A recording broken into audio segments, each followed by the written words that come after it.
సంక్రాంతి సంబరాల్లో భాగంగా మనతో పాటు ముఖ్య అతిథులైన చరణ్ అర్జున్ గారు ఉన్నారు. ఆయన ఆయన మనకి చాలా తక్కువ కనిపిస్తారు. ఎందుకంటే ఆయన పాటల రూపంలో ఎక్కువగా వినిపిస్తుంటారు. అందరి మనసుల్ని గెలిచేస్తుంటారు కాబట్టి. సో ఆయన మనతో పాటు ఉన్నారు. నేను ఫస్ట్ ఆయనతో మాట్లాడండి అని అడగడం కంటే ముందు ఒక పాట పాడండి సార్ అని అడగాలనిపిస్తుంది.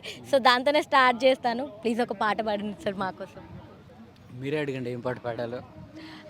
మాకందరికి మీరు పాడిన ప్రతి పాట మాకిష్టం. ఇటు నేనున్న గర్భంలోనే ఏడాది నువ్వున్నావు తమ్ముడా, ఆ పాట. అది కాకుండా నేను రాయి, అసలు మీ ముందు మేము పాడకూడదు.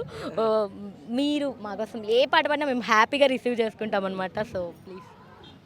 ఈ మధ్య బాగా ట్రెండింగ్ అవుతుంది. మీరు అందరూ అమ్మాయిలందరూ కలిసి బాగా రీల్స్ చేస్తున్నారు కదా లగ్గంలో.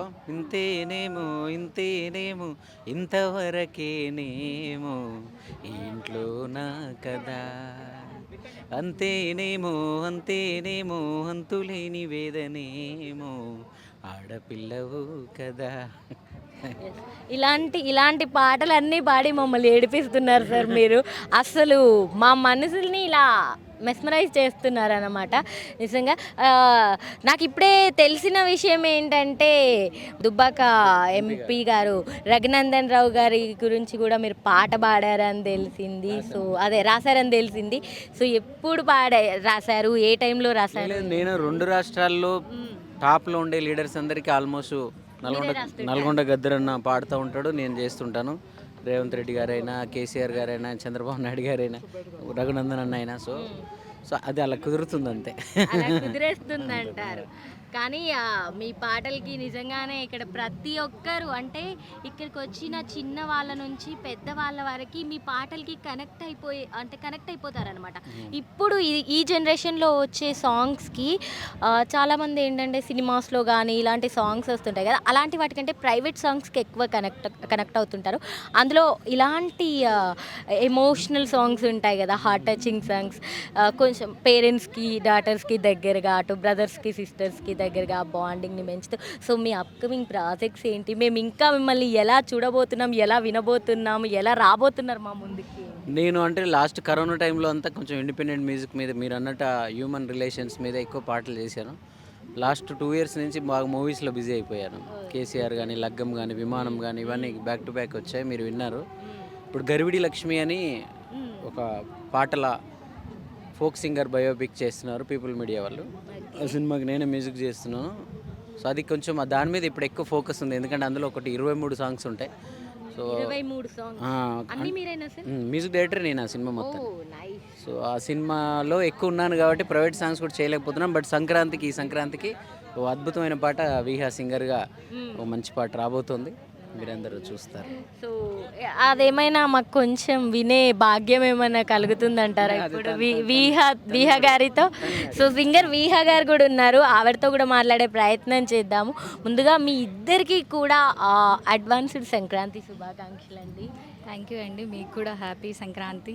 ఈ సంక్రాంతి టైంలో మిమ్మల్ని ఇలా కలవడం మాకు చాలా హ్యాపీగా ఉంది. మీ పాటలు వింటూ రోజు లేస్తుంటాం, రోజు పడుకుంటుంటాం, కానీ రాసింది వీళ్ళే అని మాకు తెలియదు, ఎందుకంటే సార్ మాకు చాలా తక్కువ కనిపిస్తుంటారు కాబట్టి. అండ్ పాడింది మీరే అని కూడా సరిగ్గా తెలియదు, బట్ ఇవాళ తెలిసింది. చాలా చాలా చాలా హ్యాపీగా ఉంది. మీరు ఇప్పుడు సార్ చెప్పినట్లుగా సంక్రాంతి పాటతో రాబోతున్నారని విన్నాం. ఆ పాట కొంచెం మా కోసం, మా ప్రేక్షకుల కోసం ముందే పాడొచ్చు కదా.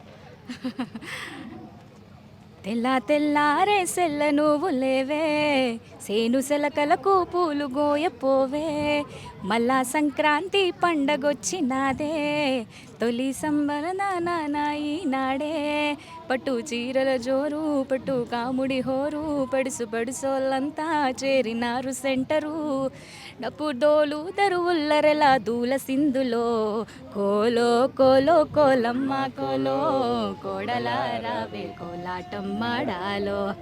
సో ఇట్లా ఇద్దరిని చూడబోతున్నామా ఈ పాటలో? తను వేరే భిక్షమమ్మ ఫోక్ సింగర్ ఉంది, వాళ్ళిద్దరు కాంబినేషన్లో. సో పాట కొంచెం వింటేనే అర్థమవుతుంది, ఈ పాట ఖచ్చితంగా నాకు తెలిసి మిలియన్స్లో వ్యూస్ సొంతం చేసుకుంటుంది అనిపిస్తుంది. సో ఈ సంక్రాంతికి ఒక బిగ్గెస్ట్ సెలబ్రేషన్ మాకు ముందే వచ్చినట్లుంది, అంటే సంక్రాంతి సెలబ్రేషన్ ముందే వచ్చినట్లు అనిపిస్తుంది. సో అట్లా అప్పుడప్పుడు మనం కొంతమందికి అభిమానులం ఉంటాం కదా, ఫ్యాన్స్ అంటారు కదా. సో అలా ఉన్నవారిని అప్పుడప్పుడు కలిస్తే ఏం మాట్లాడాలో తెలీదు ఎంత యాంకర్స్కి అయినా కూడా. ఈరోజు నేను కూడా ఇక్కడ అందుకే ఏం మాట్లాడాలో అర్థం కాక ఏదేదో మాట్లాడేస్తున్నా. So yes, anyways congratulations sir, congratulations madam మీ ఇద్దరికి, and all the best. T Times ప్రేక్షకులందరికీ సంక్రాంతి శుభాకాంక్షలు. టీ టైమ్స్ ముఖంగా నా పాటల్ని షేర్ చేస్తున్న వాళ్ళు, వింటున్న వాళ్ళు, వాట్సాప్ స్టేటస్లు పెడుతున్న అందరికి కూడా థ్యాంక్ యూ సార్. మీరు కూడా మాకు ఇంకా మంచి పాటలతో మా ముందుకు రావాలని మేము మనస్ఫూర్తిగా కోరుకుంటున్నాము. మా టీ టైమ్స్ తరపున మీరు ఇంకా ఆ స్థాయిలో ఉండాలని చెప్పేసి మనస్ఫూర్తిగా కోరుకుంటున్నాం.